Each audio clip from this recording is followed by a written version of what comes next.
Hi, I'm Tammy Fontana with On the Family Counseling and Baby Sleep Fairy. I'm doing a follow-up video to talk about the 4 sleep issues I help parents solve when it comes to sleep. A lot of times I'm getting calls from parents because they want me to come and watch them put the baby to bed, or they want me to watch them, how the baby sleeps or where the baby sleeps. And in reality, the way sleep works is it's made up of 4 main components. The 2 most important ones are, 1, it's a brain function. You actually have to learn how to fall asleep. And human beings are not born knowing how to fall asleep. So as a parent, our job is to teach a child. And you can't teach a child until at least 16 weeks of age. So if you have a child under 16 weeks, I can help you get ready for sleep. Or you can prepare after 16 weeks. So 1, it's a sleep function. It has nothing to do with padding or bedtime routines or anything like this. The second function is it is a biological one, and the best way I describe this to parents is the internal circadian body clock. This is the thing you feel when you have jet lag or you go overseas. And so this part of sleep also affects parents who are trying to get their kids to sleep, because we build internal clocks. And the Sleep Association requires one fix, the internal body clock requires another.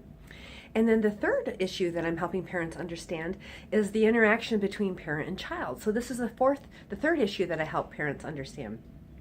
A big part of communication is behavior, what we do. Our behavior sends messages. And with children, especially under 3 years of age, they're paying more attention to our behavior and not our words. And so again, the challenging part with children and learning how to sleep is if we don't like what our kids are doing, we have to change our behavior. The adults have to change. And I'm helping parents understand how they can effectively change their behavior to get the response they want from their child from sleep.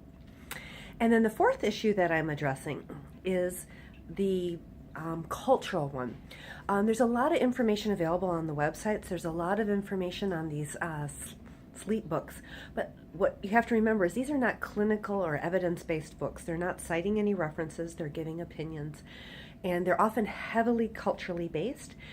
And many of these books, because we are living in a very time-starved world, are using sleep to get back adult freedom. And so a lot of times these websites or places are misquoting statistical data about sleep amount and sleep distribution.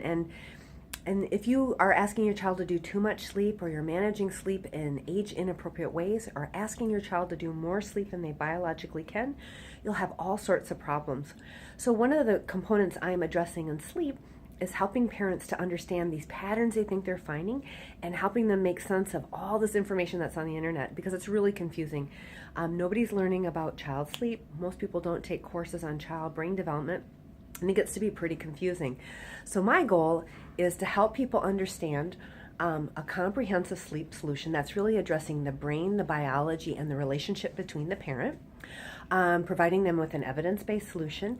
And more importantly, the thing to know about sleep is our brain is a pattern-finding brain. So as adults, I'll have parents coming in with pages and pages of patterns, trying to figure out what's going on.